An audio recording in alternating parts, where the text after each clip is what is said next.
A priori, il y a un problème dans le sujet, mais on essaiera de le retrouver, le réparer un peu plus tard. Événement exceptionnel sur Focus 40.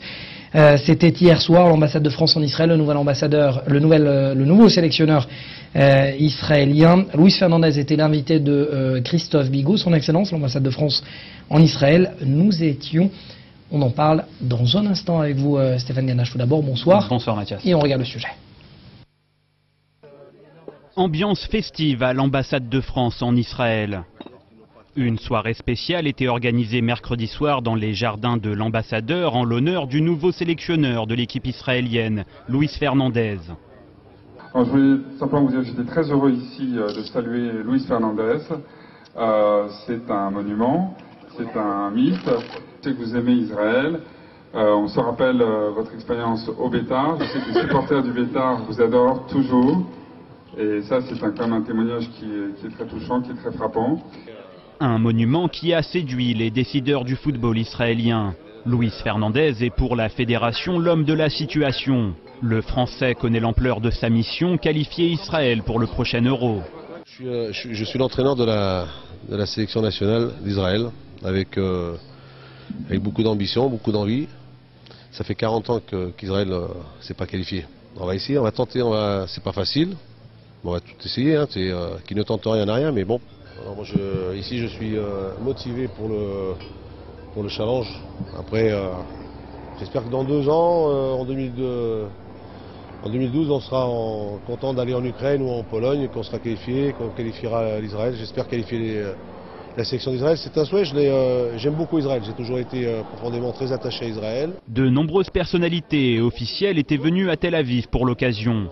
Parmi eux, l'homologue palestinien de Luis Fernandez, Moussa Bezaz, partage avec Luis la nationalité française. Tous deux ont joué et entraîné dans le championnat de France et les 2 techniciens exercent aujourd'hui au Proche-Orient. Moussa Bezaz est à la tête de la sélection palestinienne de football. Je suis très heureux de rencontrer mon ami Luis ici. Ça fait longtemps que je ne l'avais pas vu.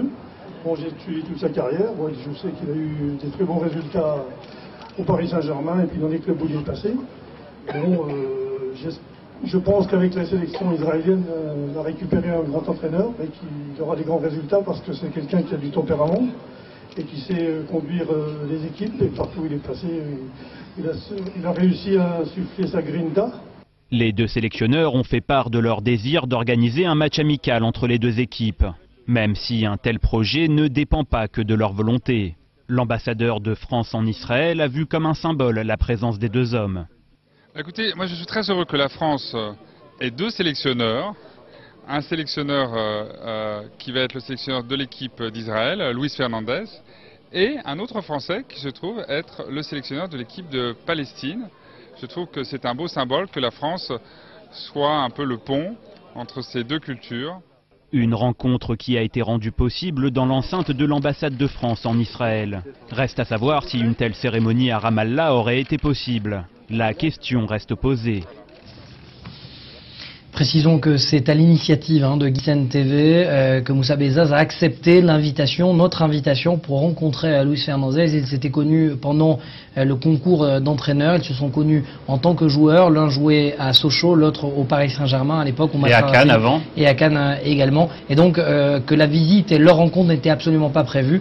Nous rendons hommage donc à nos équipes de toute la rédaction qui a fait en sorte que cette rencontre ait pu avoir lieu. Et donc une belle preuve qu'en Israël on sait également accueillir un sélectionneur palestinien. Alors j'ai moi-même eu la chance de pouvoir interviewer les 2 hommes.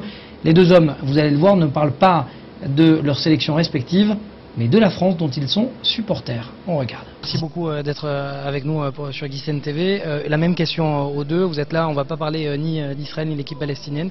Vous êtes français, votre regard sur l'équipe de France et sur la qualif à venir. Le regard, on est supporter de l'équipe de France, on souhaite, on désire que l'équipe de France réussisse un joli parcours en Coupe du Monde. Quand on la suit, je pense qu'on est, quand on suit, on connaît le football français, c'est tout ce que l'on peut souhaiter à l'équipe de France. C'est vrai qu'on a des inquiétudes, il y a quand même certaines incertitudes, mais bon, On peut peut-être penser que d'ici 15 jours, 3 semaines, ça pourra aller certainement mieux. Il y aura la grinda quand même pour l'équipe de France. Comment ? Il faut votre grinda à l'équipe de... Ouais, il faut que l'équipe de France soit compétitive, mais bon, c'est une compétition, c'est une Coupe du Monde, elle est difficile, elle est compliquée, hein. Tout le monde veut la gagner, tout le monde veut aller loin. Hein. Votre regard, c'est la même chose Oui, je pense comme Louis. Bon, l'équipe de France, c'est vrai qu'ils n'ont pas fait une grosse saison. Mais bon, sur un tournoi, sur quelques matchs, ils peuvent se retrouver avec l'ambiance, avec le fait que tout le monde doute de leur capacité. Les joueurs peuvent avoir une réaction. Et je pense que même s'ils débutent mal, ils peuvent aller loin, hein, parce qu'on a quand même des joueurs de qualité. On a donc deux sélectionneurs de sélection étrangère et 2 supporters de l'équipe de France ce soir. Toujours. Et quand moi je l'ai porté 60 fois le maillot. Pour ça c'est un maillot auquel j'y tiens, hein, et j'aimerais que ce maillot, je pense qu'on ne fera pas comme en 2006.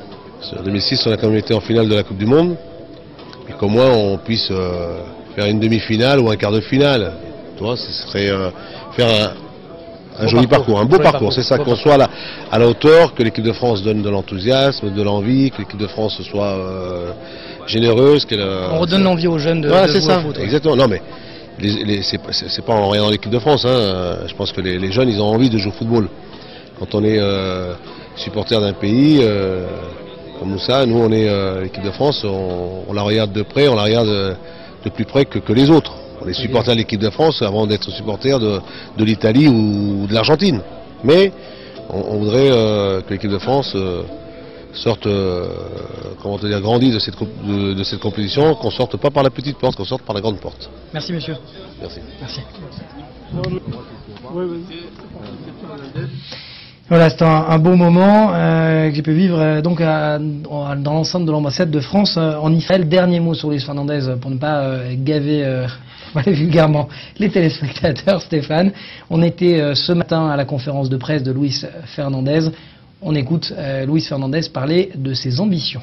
Simplement, je voudrais vous dire que pour ma première comme sélectionneur, la première liste, je suis très honoré, très content de pouvoir faire une liste pour la sélection d'Israël, parce que pour moi c'est important. Je pense qu'avec Tal on se comprend bien, il me comprend, il sait ce que j'attends. On se connaît depuis pas mal de temps, et je pense qu'avec Tal il n'y a pas de problème de ce côté-là en termes de communication, en termes d'échange. Alors Luis Fernandez a donc dressé sa liste de joueurs prévus pour le match contre l'Uruguay. Juste un an avant que vous précisiez un petit peu, il y a les stars, Doudou Awad bien évidemment.